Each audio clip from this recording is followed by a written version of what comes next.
Welcome to Wednesday afternoon. Dude, Wednesday afternoon.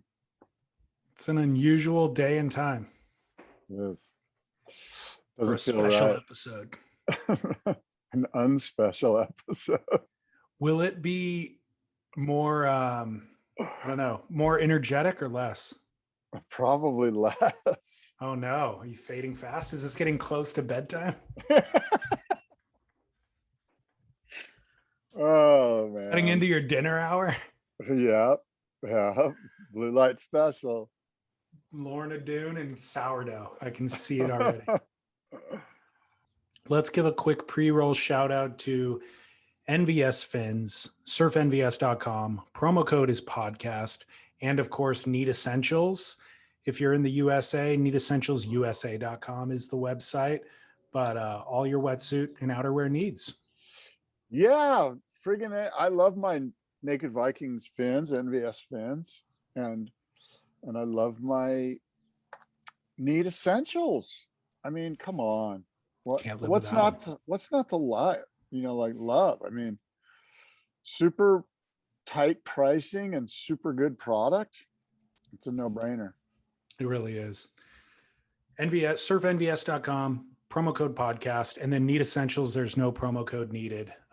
But like you said, already epic pricing. So NVS, promo code podcast.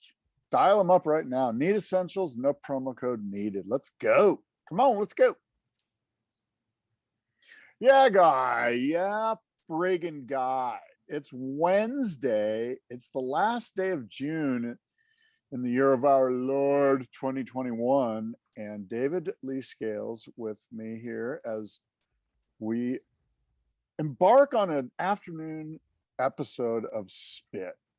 David, good afternoon. Good afternoon. You know what the last day of June also indicates? No. What does it indicate? The last day for our supporters to win the Channel Islands 2 Happy.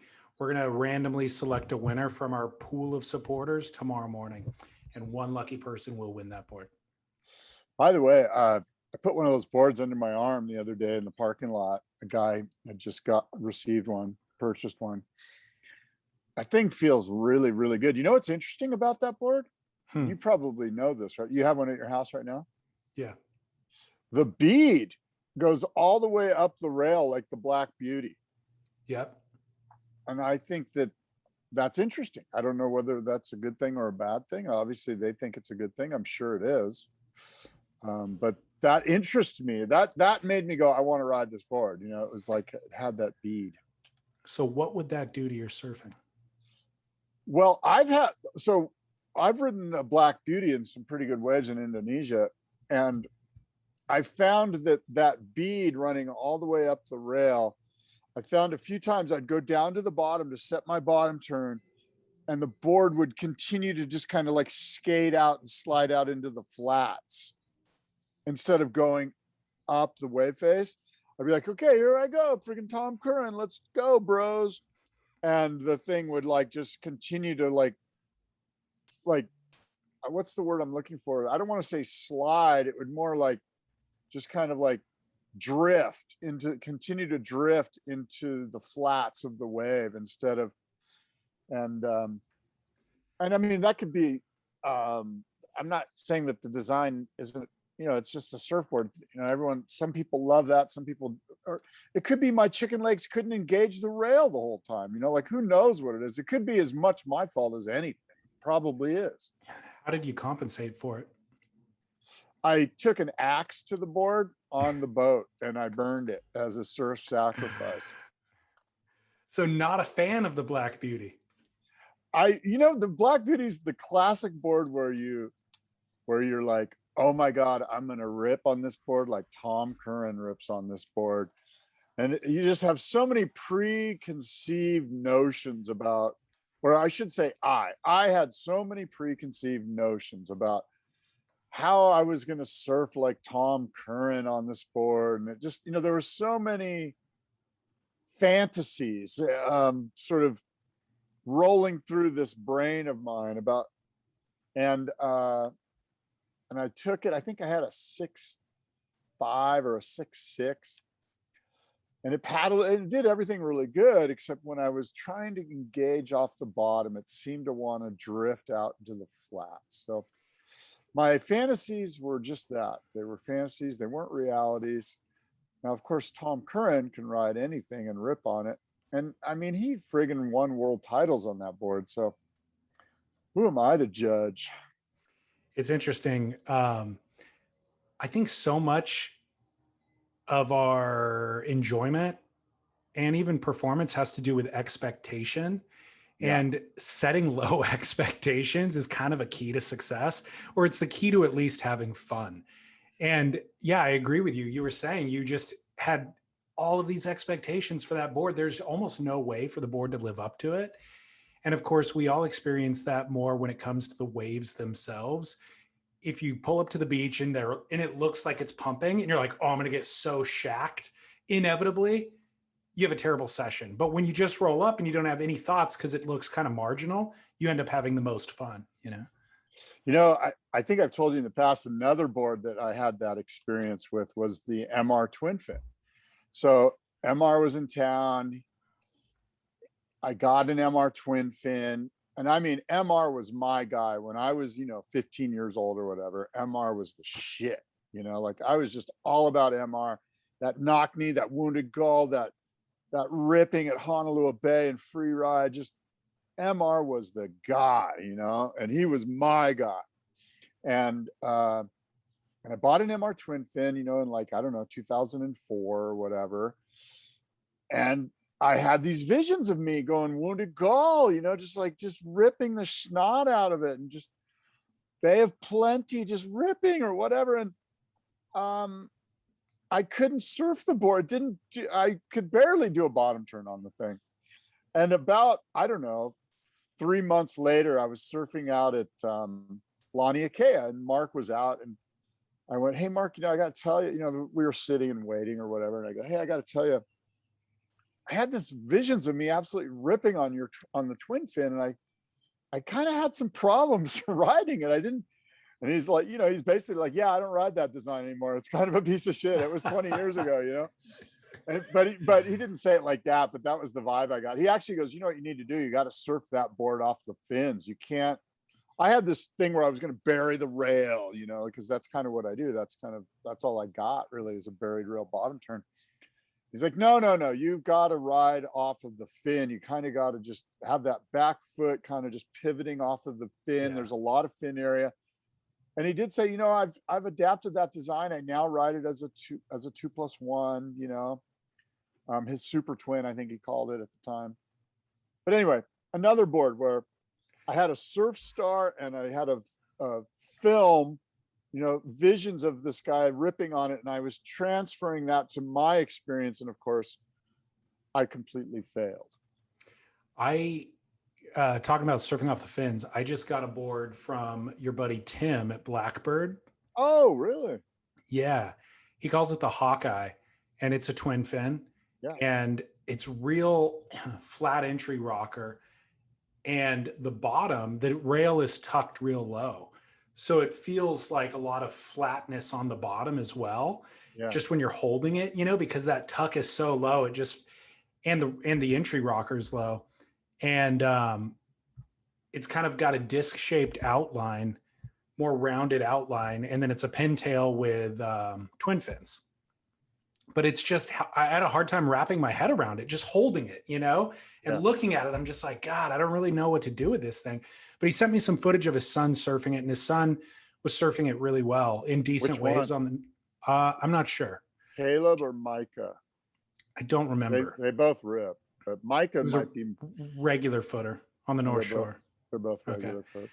And he was surfing it like a short board. He wasn't surfing it like a twin fin. He wasn't surfing it differently. He was just surfing twin like fins a are short boards. Right. So that footage was helpful before I surfed the board. And I've only surfed it twice so far. But the key to success on that board is, like you said, getting back on the fin, because you can't, because of that flatness and the way the rail is tucked, it's hard to bury the rail. So you almost want to be skating on it, you know, you can still get drive. I say skating, and I don't mean that it's a skatey board. It has a lot of drive, but you want to be pushing and turning off that back third of the board and the fins, not leaning forward and kind of setting a rail early. You want to be back and kind of driving off that back end. And the thing has a lot of propulsion. And I surfed it in head high waves, and it was holding up, even though the board's, I think it's 5'10". It's less than 6 feet for sure. So it holds. It's not skatey in that respect, but you want to be on that back end of it, you know? You know, he made a board for my son. I think it's the same model. I know it's a round pin twin fin. And it's your description of your board sounds very much like the one my son has. And my son loves it. He's absolutely frothing on the thing. Yeah. I like it too. And again, it's only been 2 sessions. Yeah. But I'll talk more about it in months to come. Yeah. That's just his younger son, Caleb, he said. Yeah. Yeah. At Log Cabins and Off the Wall. But back to, we're giving away the Channel Islands. I've got 2 more boards in the queue that we're going to be giving away as well. So even if people don't win this one, there's more to come. And Surfboard Shapers have been fantastic with hooking me up with the boards in advance so that I can ride them and have something to discuss. How come I don't get to ride any of these boards? I texted you with this exact one with Tim's, and I was like, hey, should we get one that's sized for both of us? What did I say? I'll tell you off air. Oh my God. The answer is, of course, I want one. You didn't say no, but it wasn't so simple, so cut and dry.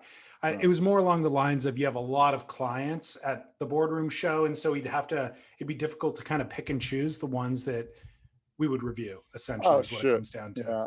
Well, maybe I need to readjust that, because Tim's a dear friend of mine.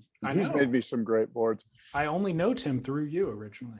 But the Channel Islands twin pin, man, after I held it in the parking lot, I was like, this board, too happy.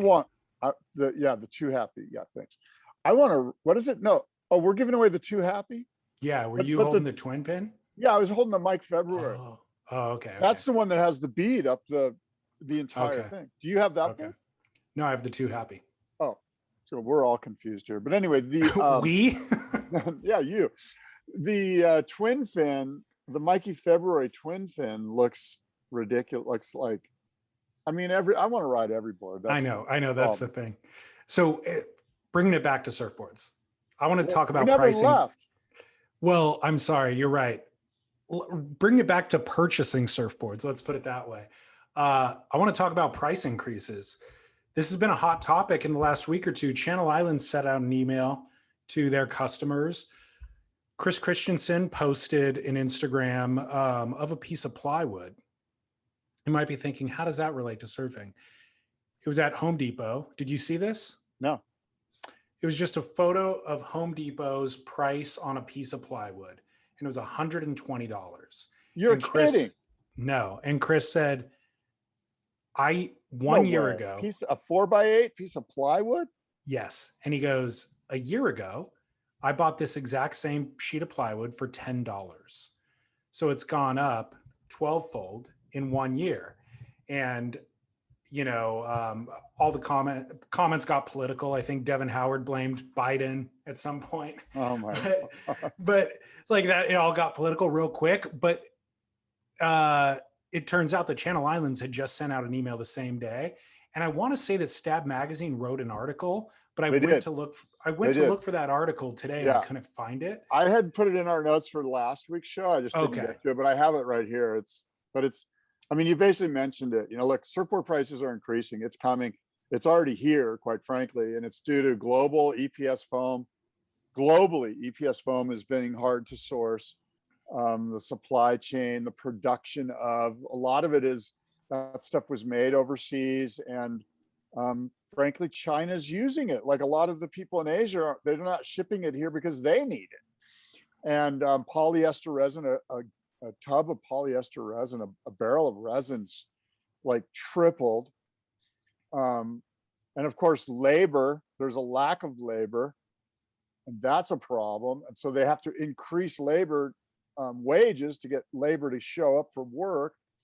And then there's transportation issues, getting these boards up and down the coast and around countries and stuff, there's gas issues, gasoline prices, fuel prices that are involved with transportation, not to mention labor, getting drivers around. So there's a number of different factors here, and they're all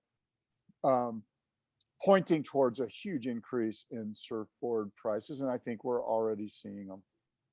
Yeah. And that I could speak to the freight costs are literally 2.5 to 3 times what they were 6 months ago. And then, of course, here in Southern California, if you surf in Orange County, you see tons of shipping containers, cargo ships stuck. And this has been for months now. There's a line of 100 of them outside of San Pedro's port. And that is not just, surfboards coming from overseas, but it's a lot of materials that are used to make surfboards. Everything's held up. The problem, so I'm glad that surfboard pricing is increasing because it's actually been stagnant for 50, 40, 30 years. I could say arguably 30 years, it is absolutely not raised at the price of inflation. And so you and I have talked about this on the show.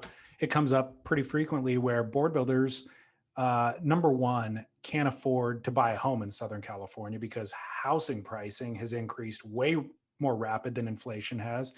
But also, well, it's not just board builders, it's police officers, it's teachers, it's basically, there's no opportunity for the middle class to purchase homes here. You have to. And for board builders, they then can't even get health insurance. They can't, they honestly cannot make a living. Or we've had a lot of board builders who have transitioned out of board building to make a living in construction because it's more lucrative.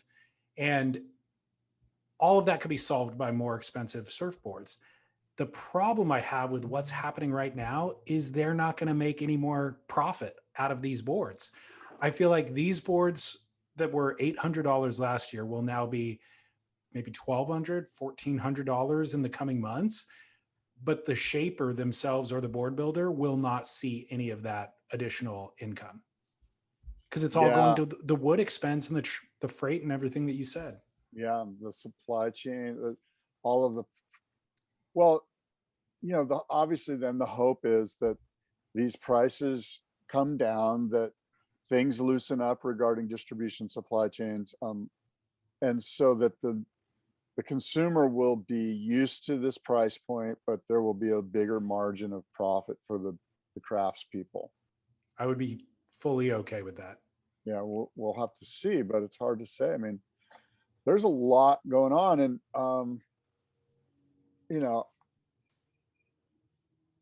I don't, it's easy to turn this into a political thing, and the bottom line is that I don't know what the hell I'm talking about. I'm too naive to sit here and try to chime in like I'm sort of talking head on Bloomberg News or PBS or whatever. It needn't be political. It is just a reflection of our world has gone through a crazy crisis and everything's in flux. Everything's going to be shifting. Nobody can predict it.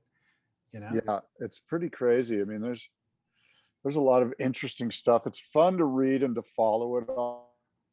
Don't get caught up in it emotionally. I'm not going to change anyone's mind, and I don't intend to. But we should all anticipate paying more money for surfboards in the next few months. Absolutely. I just ordered a new board. Why am I not surprised? Surprise, surprise. Yeah. What did you order? I ordered a Sunset surfboard. Sunset surfboards. I know them. Yeah. Well, they've been around since the 60s, Ed Wright and the Sunset Surfboards crew, right? Fredrickson. Brian Fredrickson. Yeah, my dear friend Brian Fredrickson. And they've so Brian has agreed to sell the brand to Todd McFarland, who used to shape for Channel Islands. So Todd is reintroducing the Sunset Surfboards brand to the marketplace, and I'm super excited about it. And as you know, I used to work there, and I rode for Sunset for years, and so I was like all geeked up on helping Todd. So I just said, you know what, I want to buy a board. I want to be one of the first guys with the new Sunset surfboard. So he made me a cool little tri-fin. I'm looking forward to riding it. That's a huge news story, a huge reveal about the Yeah. ownership change. How long is it going to take for you to get that board? Are they backed up? Well, that's an interesting question. So I asked Todd that too, I was like, and he's like, hey, I can get a board turned around in 3 weeks. Amazing. And I think what's happening is that the smaller, sort of more nimble individual guys have found a glass house, small little mom and pop industrial park glass houses with only a couple of dudes in them. And if you're connected to them, if they're your friends, you can punch out, you can get 6 boards pushed through. It's the guys that are showing up with like, hey, I need 30 boards a week. Can you help me? That's the stuff that's overwhelming these glass houses where they're like, nope, don't even come in here. I was at Christensen's the other day, and I know that they were like telling me, you know what, people are coming in here and basically begging us to glass their boards, and we just can't do it. We don't have the time to spend. We're swamped on our own. I mean, we're talking 12 weeks for a board. But what I'm getting at is that these smaller, like sort of, I don't want to say independent, but you get what I'm more boutique-y shapers are able to find some lubrication in the system and get boards out in 3 weeks. Well, you have 2 boards in the queue then, right? You got the Wayne Rich and the Sunset. Is it just those 2? Wayne Rich. What about the B-Dog? You said you were getting a new B-Dog. I mean, yeah, that I've had 2 Wayne Riches in the system for like 2 years. I don't know if okay. Wayne is on his. I do have a longboard coming from Wayne, and I know it's getting done. And I know he was excited about the B-Dog. So, but Wayne's suffering from the same thing everyone else is. It's hard to get people to glass boards. It's hard, man. Yeah. A lot of people are just glassing their own boards. In fact, I ran into Guy Takayama, and he's like, I'm glassing now. He's like, I won't sand, but I'll glass. Yeah. He's doing everything but the sanding it. Wild times. Another follow-up from last week, we were talking about Dana White's film about his father, A Life of Endless Summers. It's available. Yeah, it's available on YouTube, by the way. You and I were flummoxed in the moment. We're like, where is it available on Prime? When's it coming? It is available on Amazon Prime, but it's also available on YouTube for free if you just watch the advertisements. So definitely go get that. And it's almost a shame that it slipped. I mean, the fact that you and I didn't know that it was already available last week, it slipped under everybody's radars. And it's a shame because it's fantastic and it deserves kind of like a huge release with everybody talking about it. But for those listening to this, we'll post it and you guys could find that on YouTube. I saw it last week with my wife. It was a really fun movie. I really enjoyed it. It's a bit of a tearjerker, and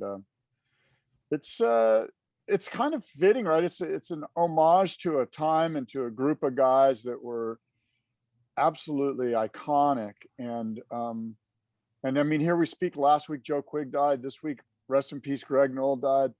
And a lot of the guys in the movie have already passed away. And it's like this, I mean, for years now, this generation of icons has been passing away, but they're really starting to leave us here. It made me feel regretful that I've never reached out to Greg Noll for a podcast interview in the past years. Oh, he's good. He is a good interview. And there's a number of those guys from that era that are still around and even making boards, that it's kind of like, man, you and I should prioritize a list and just get busy banging out those interviews, for posterity's sake. That's true. Who would be on your list? Well, I don't want to name them. That'd be like creating a death pool right now. God, yeah. Thank you. Whoops. Who would be the one to go next? As long as I'm not on your list, I'm okay with this. Okay, yeah, good. Did you have any notes, by the way, about Greg that you wanted to read, or shall I? I mean, I think everything you should. Let's hear what you have to say. I will just say this, and I put this on my Instagram, that I think perhaps nobody put the capital L in the word legend the way Greg Noll. He was, in my opinion, the first real legend, and he lived up to that status, and he carried and promoted himself in a sincere way like that. I mean, here's the guy that rode the largest wave ever, relatively speaking, paddled into for a long, long time until most, recently within the last maybe 15 years or whatever. But anyway, Greg Noll put the capital L in legend. I think he's the very first quote unquote legend. And because he was a legend. I mean, there's legend and lore about him, about his company, about the waves he rode, about the way he lived, about that time on the North Shore and at Makaha. And this guy was a friggin' legend. I mean, he was in Australia. He was, he was with Duke. He was, this guy, and he was such a great guy. I mean, what a great, great fun, just bigger than life guy. How did what can you say about his board building, about his surfboard label? It's incredibly iconic. I mean, it's perhaps one of the most iconic labels in the world, and it will be forever. And he's got quite a few labels. He's got the old film label. He's got the Greg Noll Surfboards label. He's got the Duke Kahanamoko. He's got the Noll Rider. He's got a bunch of cool labels. They're all really great labels. And Greg Noll Surfboards, I mean, that is the shit, man. Like, that is just, it's legendary, and I'm struggling to find the right words because I don't want to, he deserves to, and a lot of guys have written some great stuff about him and who he was in the last couple of days. And I would urge everyone to read each and every one of those things. And I'm sure you've pulled up something good. Did Matt Warshaw have anything? I pulled this from Matt Warshaw's History of Surfing, the coffee table book. Yeah.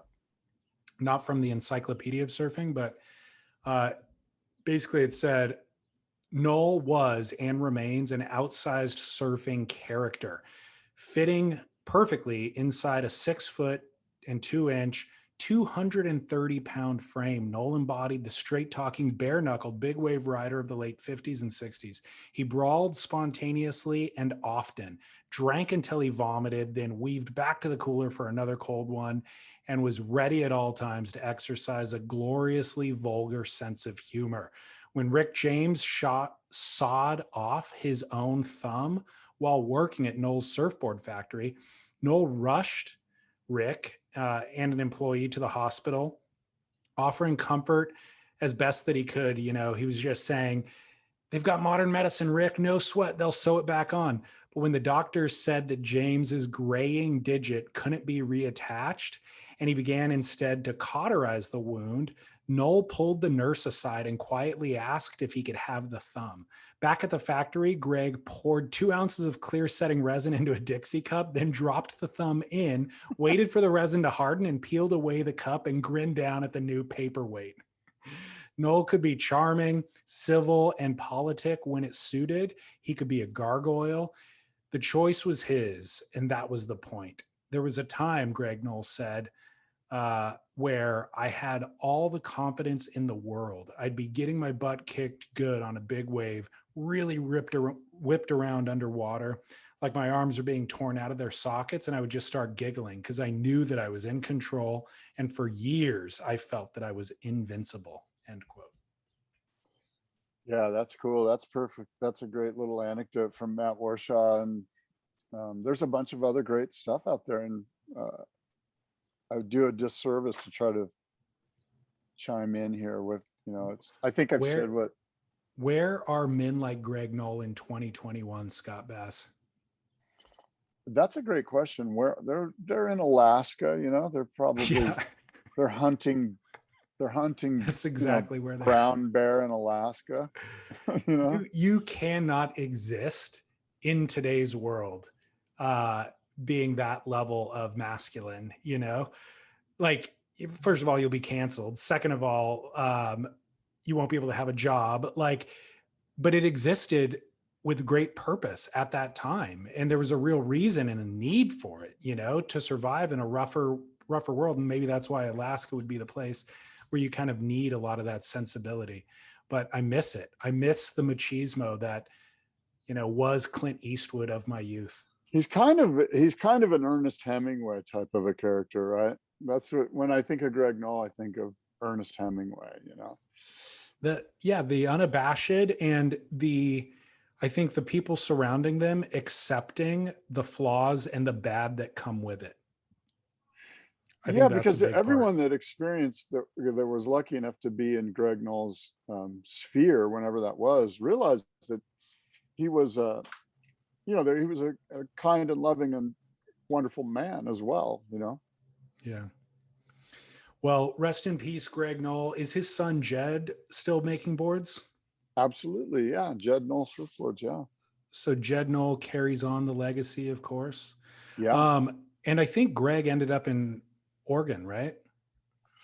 I don't want to butcher it, but I think it was the Northern California Oh, okay. somewhere. Like, I Okay. don't think it was Oregon. I think it was one of those fishing communities in the far, like near the border of Oregon somewhere, Gotcha. I was just wondering why so many of those guys end up in Oregon, like Jerry Lopez, Grubby Clark.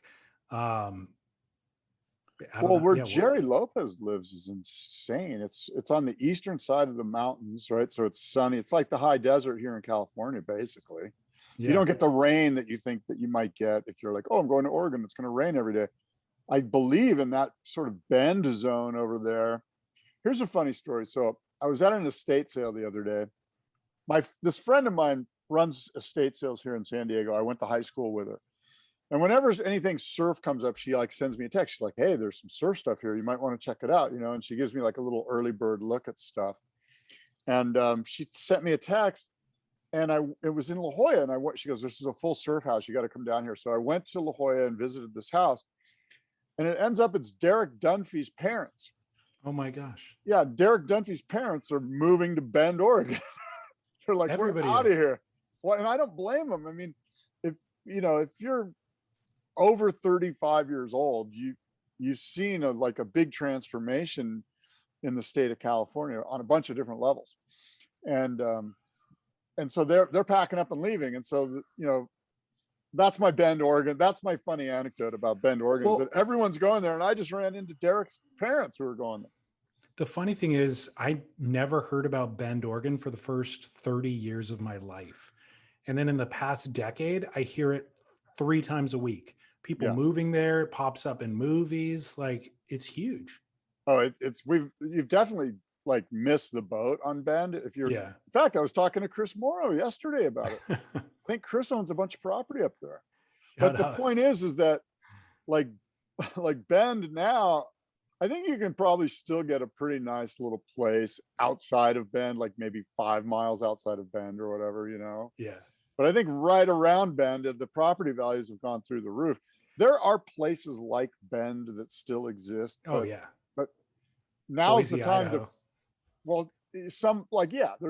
Exactly. Right.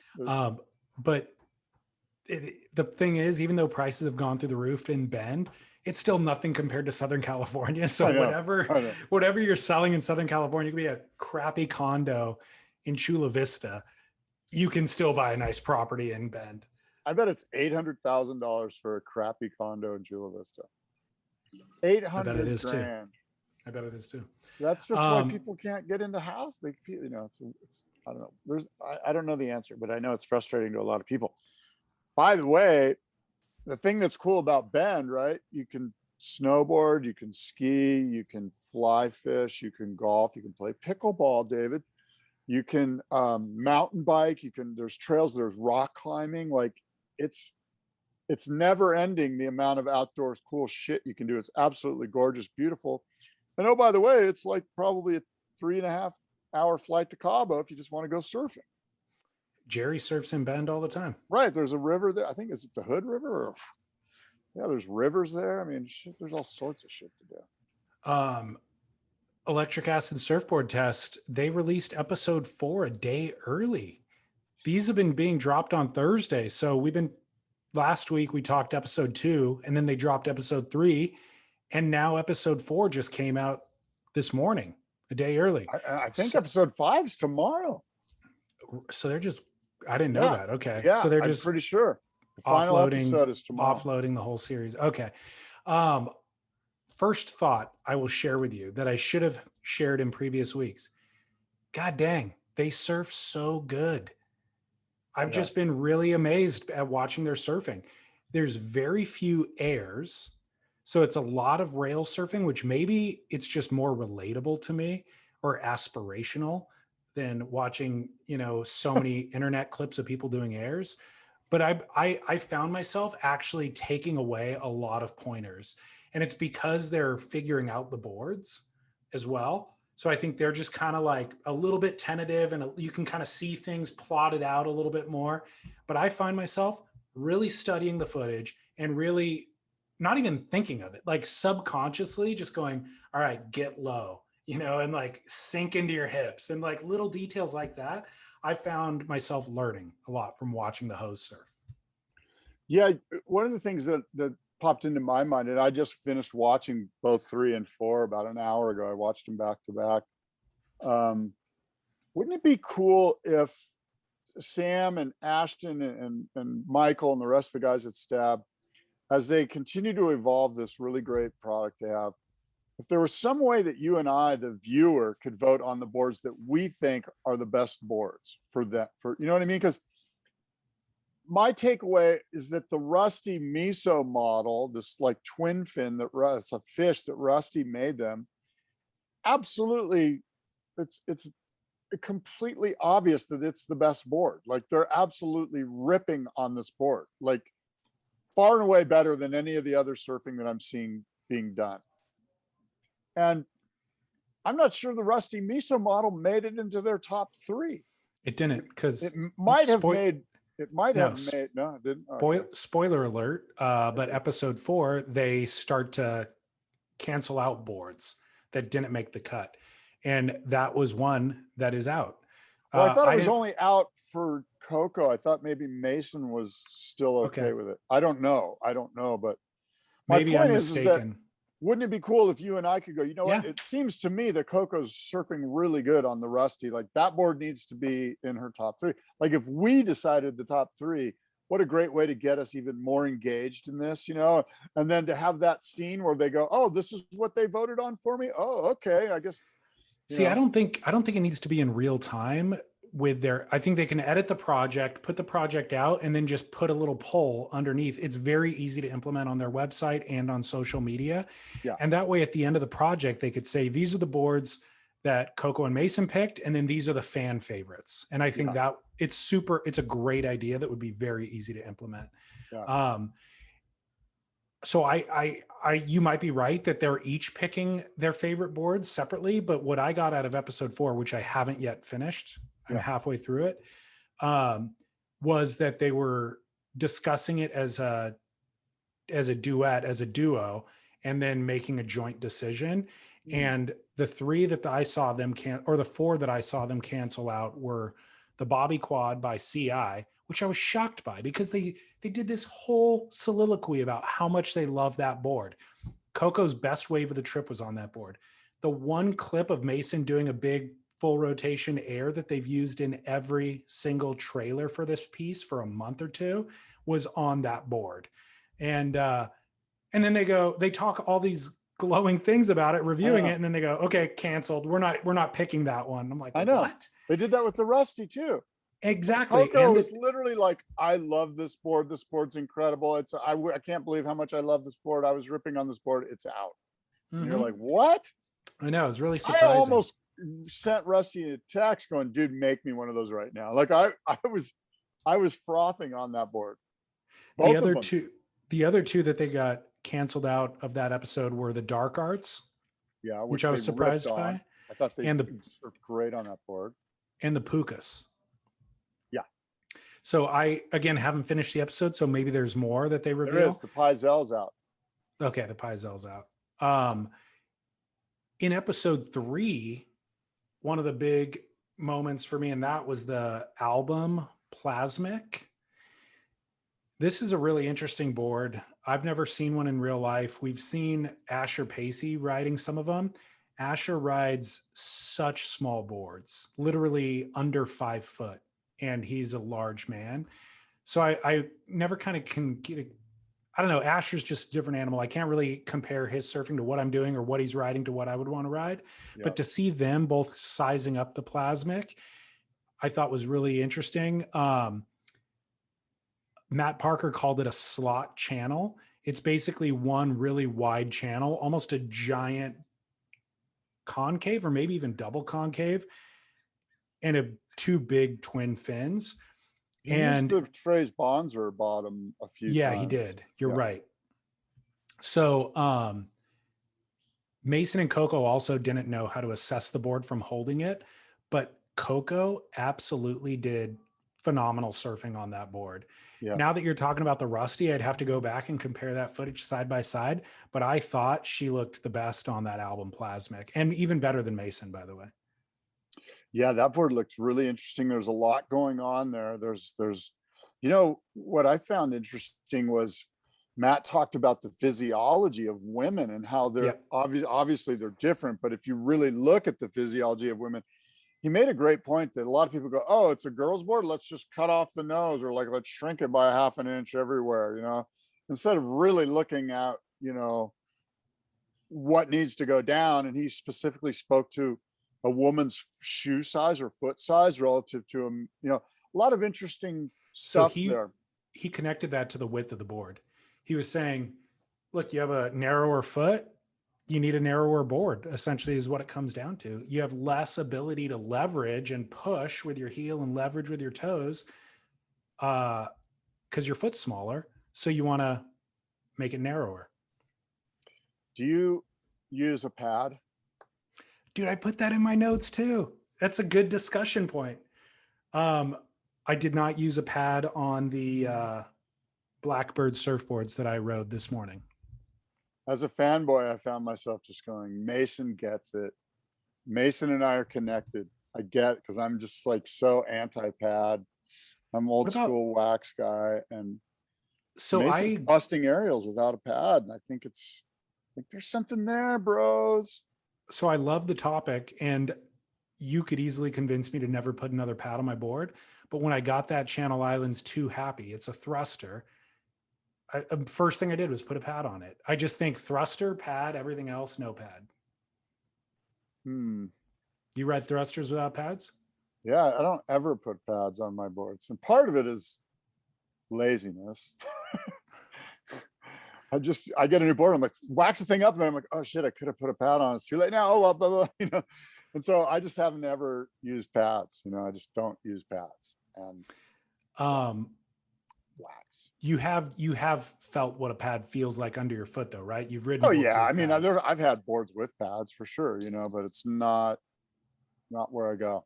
You don't have okay, is there a feel thing, or it's just strictly out of? There's not a reason for it. Okay. Like I'm not like anti-pad.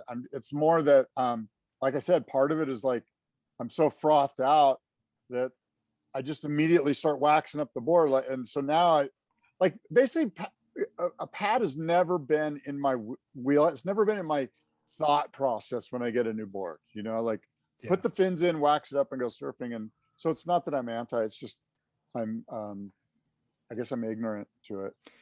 The funny thing is, I've never been hindered by not having a pad. And it's not like that little kick of a tail. I've become dependent on it. And when the kick's not there, I find myself slipping off the back of the board or something like that. There's never been a hindrance. And I have actually stepped too far back. I can sense right now the feeling of being on a fish or a swallowtail where my foot's actually in that little divot, and then I have to adjust for it. But I've never like needed the kick pad there when I didn't have it. So I was just thinking, it might be overrated. How cringy were all of the pad companies? Every single pad company is like, why didn't they edit this out, man? And Mason was just like, you know what, kids, don't get pads. They're lame. I know. Yeah. Well, the funny thing is, there was a time like 2 or 3 years ago where he was drawing pads onto his board. Do you remember this? No. He'd get like a paint pen, literally, and draw a pad onto the tail of his board. So it looked like there was a pad there, but it was just waxed over. It was completely just artwork. Just like as a joke. Yeah, I know. Or maybe like to try to get a sponsor. He's like, well, one of my sponsors does do pads, so I'm just going to paint a pad on the tails just to kind of appease them. He does have an accessory sponsor that makes pads. Who? And FCS. Oh yeah. Yeah, he's anti-pad. I'm just saying, man. And To be honest, he's kind of anti-leash too. He was surfing most of those boards leashless. I mean, I think that's the way to do it. No pad, no leash. Hey, let's put it this way. Mason can do it. If there was any average tourist out there, yeah, at that surf spot, if I vacationed there, if I showed up there to go on a surf trip and there was any average surfer out there without a leash on, I'd want them to be wearing a leash. I'm the exact opposite. I wish more kooks would not wear leashes. I'm willing to take the chance. They won't be in the lineup, man. They will not be in the lineup. And they will learn whether they actually have the chops to be out there, because they'll be swimming a lot. Most likely they will be. And it's just better for the lineup. It's just so much better for the lineup. And there are spots in San Diego where you're not allowed to surf with a leash. You will get sounded if you wear a leash. And it's been fine. I would love it if everybody just no leash. I know that's never going to happen, but I think it would be epic. Remember the heat you got last time for this? You know what? Like I said, like I'm not going to like please everybody, but if you're concerned about getting hurt, go down the beach where there's nobody. Yeah. I don't disagree with you, Scott. Good. So anyway, any other thoughts on acid surfboard test? It's so much fun. Mason and Coco, as we've spoken about in the past, they are just gregarious and fun, and they bring a lot to. They've done a good job. They are who they are. It might not be the most compelling insight, but my son and his buddy Taylor were talking about how they think that Mason does a really good job of conveying how the board works. And even though the vernacular is not super technical, when Mason goes, it feels kind of sticky here, and then it was buttery up there, my son and his buddy were going, I get it. Like I can relate to that I speak that language. Yeah, well, good. Yeah, he's connecting with somebody then. My must-see moment, Scott. You have to take your 5 minutes to watch this. Okay. Russell Bierke. Yes. Love that. Have you seen his latest film? Oh my gosh. Do you like Russell Bierke? I love Russell Bierke. Okay. Russell Bierke is like he's like the groundskeeper on The Simpsons. He really is. This might be the machismo manly man that we were looking for. Did you see Russell Bierke just going, get off my fine lawn, man, or however that Scottish accent goes? I don't know. Do it again. I have no idea what you just said. I don't know. I'm going to butcher it, but I can't do a Scottish accent. It's cool for playing Scotland. I don't know. That sounded pretty English. Bierke, I don't know. You just sound like a pirate. No matter which accent you do, it's somehow pirate. Can we all agree that Bierke's the groundskeeper on The Simpsons? Even your Mason Ho sounded like a pirate to me. Yeah, he actually does, and he kind of has a similar look, to be honest. If he bulked up a little bit, if he added some muscle, yeah. Bierke, I forget. And then twice a year, I'm reminded that Russell Bierke might be my favorite surfer. He's freaking unreal. There is nothing to criticize in his surfing, and his charging is just heroic. The types of waves that he's surfing and his approach to them is just absolutely insane. And there's an argument to be made that he could be the best big wave surfer in the world. Like, it's interesting because we don't see him surfing necessarily at Piahi. I've seen him out there once or twice. I've never seen him at Waimea. So it's hard to kind of actually play that game.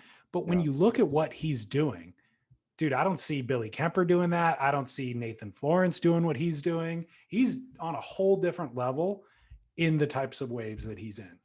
He's got a certain reckless abandon, walking that fine line, and he's paid the price numerous times. Severely injured a couple of times. I mean, that guy he is fearless. You'd call it reckless abandon. Yeah. Is it, or is it calculated? I think you can be both. How's that? Calculated reckless abandon. Yeah, I don't see that. I think the calculated and reckless are opposing words. Well, they are, but think about it. I mean, he's surfing these gnarly ledges, huge, massive, gnarly ledges, right? So he's calculating what he's doing, but at some point you're like, oh shit, I gotta go, and or not pull back. You never see him pull back. Never. The types of waves that he's surfing are uncalculable. Right. Like they're so mutant that the reckless might be the only way to approach it. But yeah, his latest film put out by O'Neill is called Vantage Points. And I think it's a series actually. And this is episode 3 in the series, but it's only 5 minutes long, which I love. It doesn't require a ton of time commitment, and it packs a punch. Every single wave packs a punch. So that is what I would recommend watching. What I was shocked by more than anything is that there's only 13,000 views on it. And there's so much mediocre content that I see coming out week in and week out. And it's got 50,000 views, or 100,000 views or 500,000 views if it's a vlog from Jamie O'Brien or something. But 13,000 is ridiculous. Yeah, there needs to be more. I mean, I guess that's just a marketing snafu, right? How come the fact that you haven't seen it shocks me? Right, exactly. You should have been one of those. Yeah, thank you. I'm gonna makes me wonder what the view count is for the electric acid surfboard test, actually. Yeah, well, let's see if I bet we could ask those guys. I don't think they'll tell you. It'll indicate how many subscribers they have behind the paywall. Yeah. I'm sorry, I'm looking at the World Surf League here, and there's some interesting stuff about how badly Kelly Slater wants his Olympic spot. I guess Kelly's been like, texting John, like, how's the knee going, bro? He's going to Nancy Kerrigan him. He's going to Tanya Harding it. You might want to sit out a few more months. I've had this injury, and I think it needs you don't want to jeopardize future world championships. This could end your career. Why don't you sit out and let me have the Olympic spot? See, your Kelly Slater accent is a little more spot on than your Scottish. I could see him putting a banana peel outside John's doorstep. Hey, the reason I pulled this up is because I was wondering if there's an event before the Olympics. And Mexico is in August. Okay, that's what I was wondering. There's not. Okay. So it goes Olympics, then Mexico, then Showboat. Yep. Okay. Yep. So all eyes are on the Olympics, right? I mean, we're 3 weeks away from basically opening ceremonies. Yep. And it appears that they're going to allow some spectators on the beach, some Japanese nationals to go to some of these events, to some of these sporting events, to be spectators at some of these events, for whatever that's worth. Yeah. Yeah. And as of right now, Chloe Andino and John Florence are still in the event. Yeah. I mean, everything. Yesterday they had USA Surfing had their big Olympic kickoff thing in San Clemente. And I mean, it's all systems go for Kolohe and John. I honestly, even if they're not 100% confident, I could see them going to Japan and assessing the surf conditions up until the day of the event. And if it was 10-foot hurricane surf, maybe they would pull the plug and not go risk it. But if it's going to be small and marginal, yeah, I don't know. Well, I look at it like this too. I mean, let's be serious here. For Florence Marine X and for Kolohe's sponsors and for all of John's sponsors, you're calling John and going, dude, do you realize that this is the Olympic Games? Like, come on, show up. Like, you kind of got to slap them a little bit, or maybe not. Maybe they get it, but it's like, dude, you're going to represent the United States of America the first time ever. In 100 years, they're going to go, who was on the first USA surfing team? Fucking pull your head out of your ass. I don't care if you're hurt or not. you're going to surf in the Olympics. Like if you're the manager, you're going, do you realize what the opportunity here, even if you have to bow out because of injury?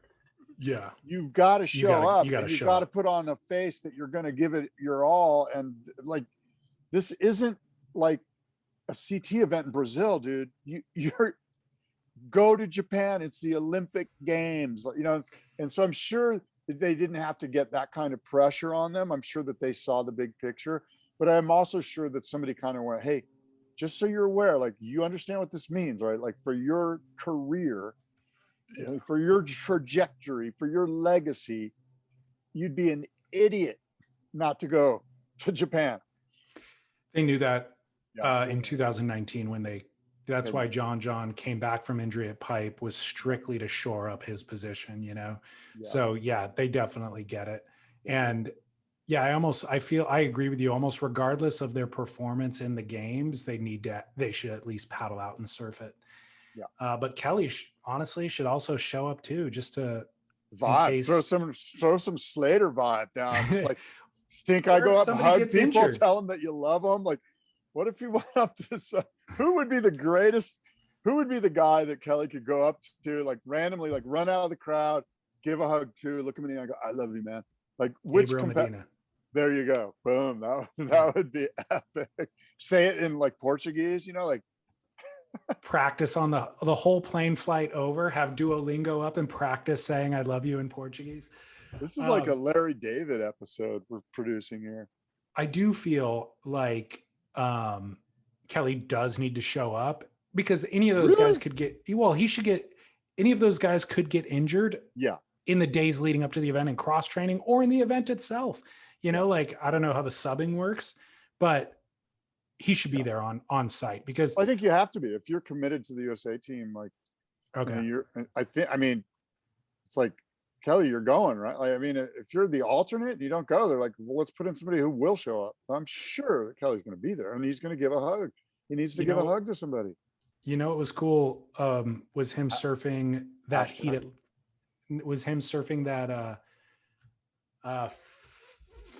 expression session heat at Lowers last week during the USA, during whatever event they were doing down there. Yeah.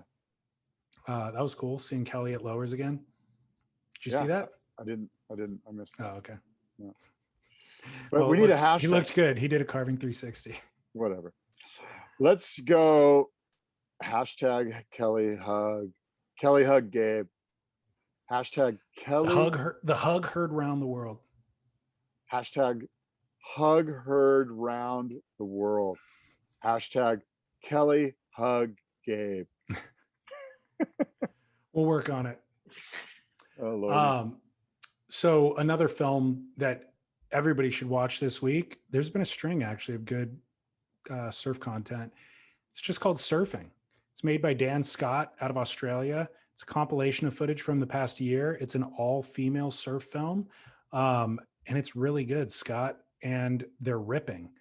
It's Stephanie Gilmore, Nikki Van Dyke, Tyler Wright, Macy Callahan, Dimity Stoyle, and Dan Scott directed, produced, shot, and it's fun, it's groovy, and they rip.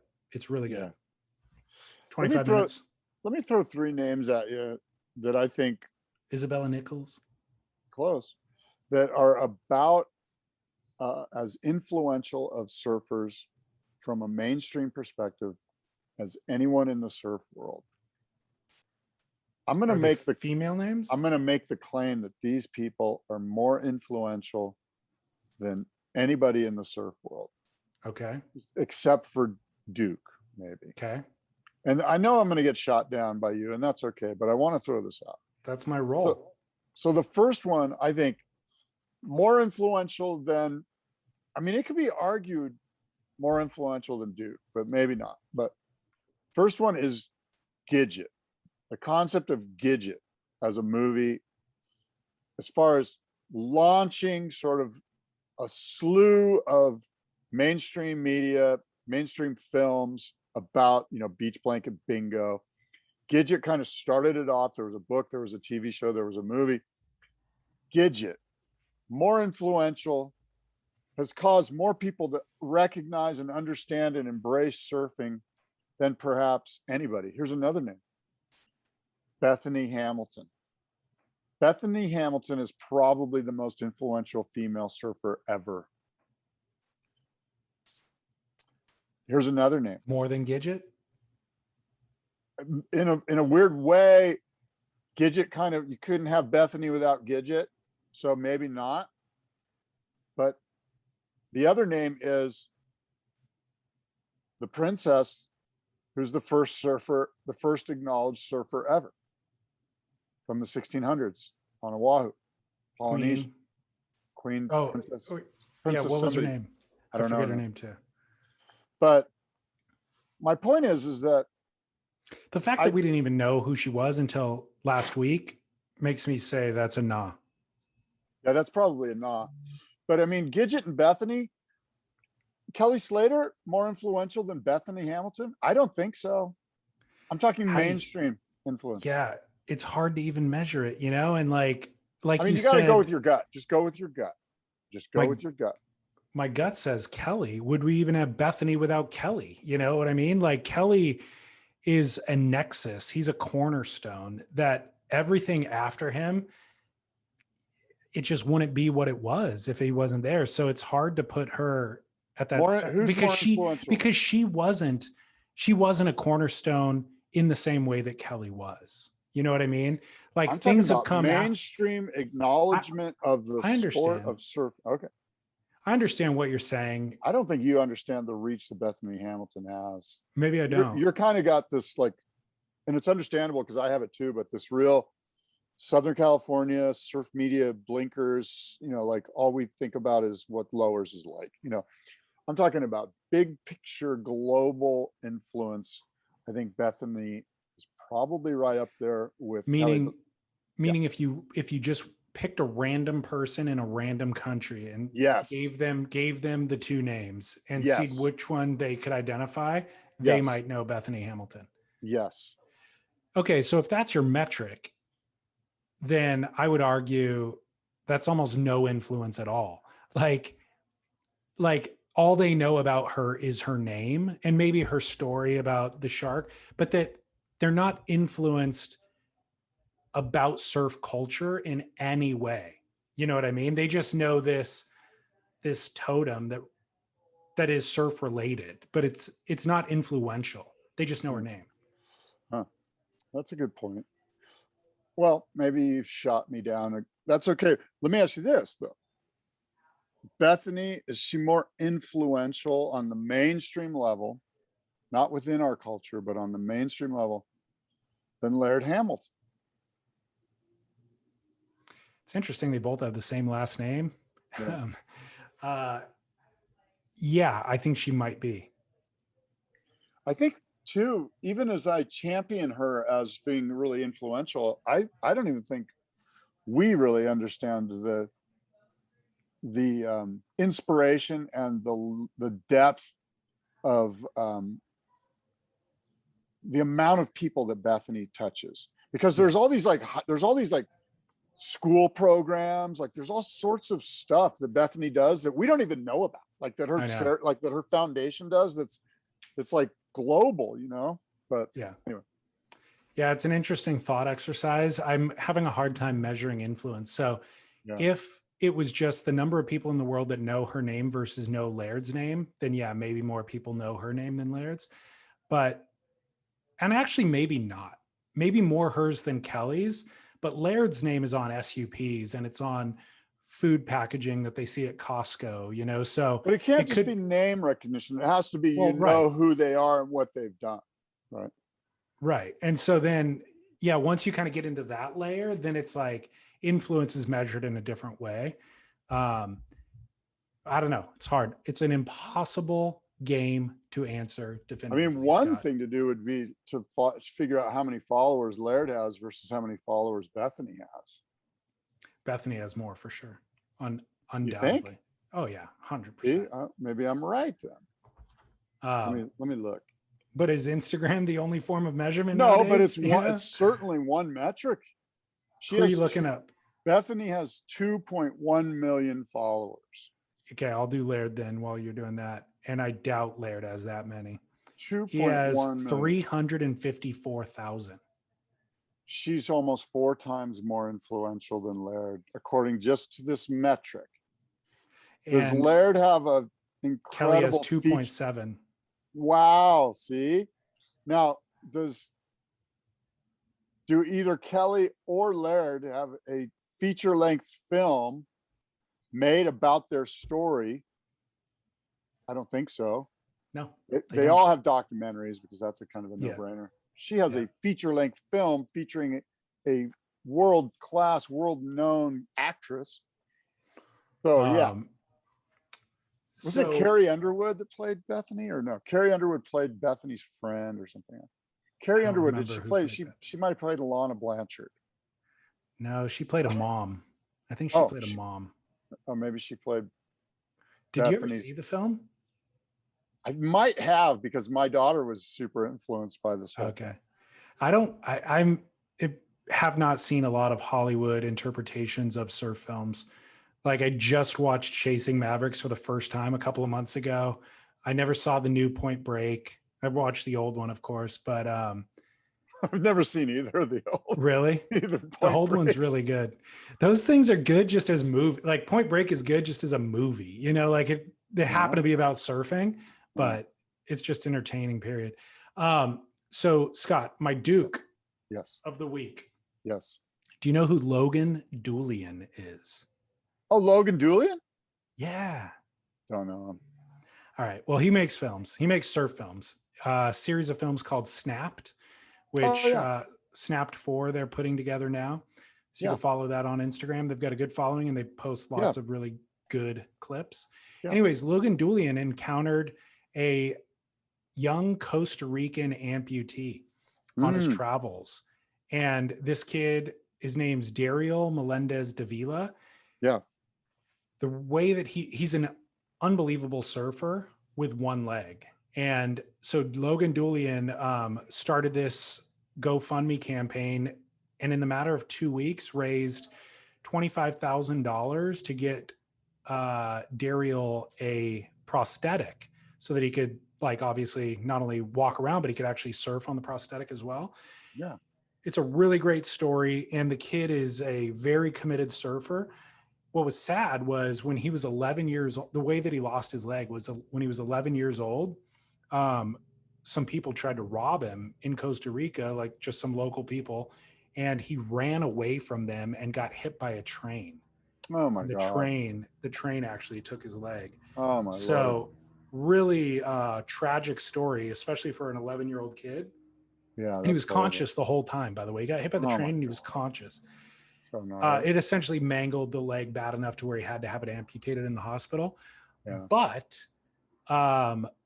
he's going to be competing in the adaptive surfing world games. And this prosthetic leg is made available due to Logan Doolian's campaign. So cool. Watch Snapped 4, sign up for all of that stuff and keep track of it all there. And continue watching Daryl's journey too. Well, very good. Yeah. That's a wonderful Duke. Thank you. Yes. Good job, Logan. Logan, you're the man. How can you be the man when David's the man? Shout out, by the way, at the top of the show, needessentials.com and of course surfnvs.com. That Blackbird board that I've been riding, Tim had NVS make him some fins for it. So he sent me a set of those as well. And that's what I've been riding in them. They look like the Stu Kenson fins. Do you have the Stu Kensons? I don't know if I do have the Stu Kensons. Actually, they're I got albums. It's like between a keel and an upright, essentially, is what the Blackbird fins are like. Yeah. So they're wide. They've got a wide base. Yeah. But they're kind of upright and they're kind of tall as well. It's a lot of fin. But I've been loving them. I like them, especially in that board. I find smaller board with big fins, like they actually hold really, really well. So I don't know if they're available on surfnvs.com, but check out the Blackbird fins if you're interested. Yeah. It's funny. Todd McFarlane has a fin like that he just made for himself for his own board, like a glass on. Well, that's kind of bassy, but upright, but kind of carved out, like almost like the Sea Dry, but not as accentuated. Yeah. That's another selling point, by the way, for NVS fins. Surfboard shapers who don't have the ability to order, like a small surfboard shaper who wants a custom fin for a specific board that they made, but can't do the large production numbers that maybe another fin company might require. NVS can do very small runs. And I've had listener even reach out and say that they had NVS just make them a one-off set. It was just, he wasn't a surfboard shaper. He's just a surfer who's been wanting a specific type of fin and nobody offered it. So he reached out to NVS, provided them with the design, and they made a one-off custom set of fins for him. So you know what this makes me think of is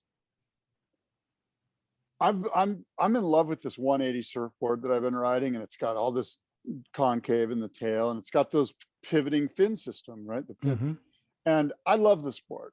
And I got thinking to myself, I'm not sure how I look surfing on it, but I like the way it feels. And that kind of brings me back to the electric acid surfboard test, because I remember Coco Ho kind of saying that, like, I'm not sure what it looks like, but I really like riding it, you know? And I kind of feel that way about this board. Like, I don't think it's the most zippy, quick, you know, dynamic, probably look under my feet, but I sure do feel good when I ride it. Like, it feels super solid, and I know where it's going to go, and there's no drama, you know? It's kind of an interesting thing, this idea that it might not look like the best board, but it's the one I want to ride. Get the surf line rewind footage and see what it looks like. Yeah, that would require me to surf somewhere with a cam. Oh, like you don't. I know where you surf. Hey, what time is it? I always paddle up to dudes. I go, hey, do you know what time it is? Yeah, exactly. They're like, what? You got to go to work? No, I need to check the Surfline cam. Scratch the time into your wax so you don't forget. Are you late for school? No, I'm just going to check the Surfline cam. Yeah. All right, Scott. Well, hey, good show. Until next week. There's no WSL events on. What are you going to do with your time? Watch the Tour de France? I'm busy. I'm busy with the Guitar Lovers Festival happening November 6th and 7th. We got a hall filled with handcrafted guitars made by luthiers, and all the gear and fun accessories, and Headstock Guitar Lovers Festival. Check out guitarloversfestival.com. Guitarloversfestival.com. So I'm busy with that, and I'm busy with the Boardroom Surfboard Show presented by US Blanks, and I'm busy with the California Gold Surf Auction. I got so much going on right now. Crazy. I had a listener pull me aside the other day and go, hey, what's up with the podcast? I'm used to, like, Tuesday afternoon being able to grab, I always, you know, I'm spend time with my daughter, and we listen to the podcast together. And what? I'm like, oh man. Yeah. I'm like, bummer, man. Like, he was like, no more Tuesdays, huh? And I'm like, yeah, sometimes it's Thursday even, but today it's Wednesday. Why aren't we doing Tuesday anymore?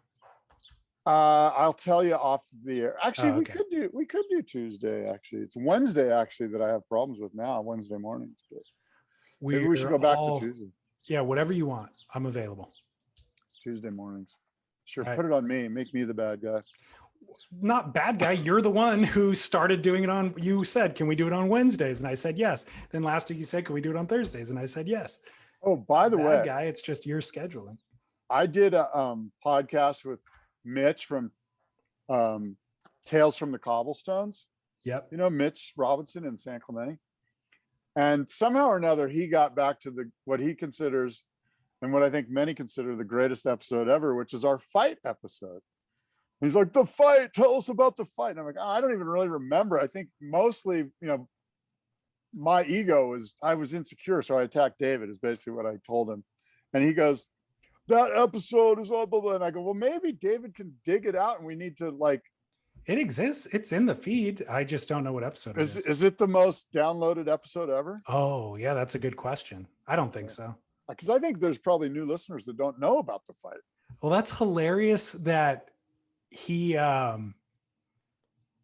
had such a reverence for that episode, or that it was significant to him. It was insignificant in a lot of ways. I mean, he's a listener that goes back to my Yeah. days on terrestrial radio. So he's been listening to everything. So, and anyway, yeah, he brought up the fight, and I go, oh, I'll ask David if he knows, if, you know, whatever. I mean, I could find it easily. I could find which number episode it was. Subscriber only episode. Put it behind a paywall. It's probably not that great. It's just, who knows? All right, Scott. Well, until next week, we'll find something new to fight about. Tuesday. We'll try to do Tuesday next week. Until next time, adios and aloha.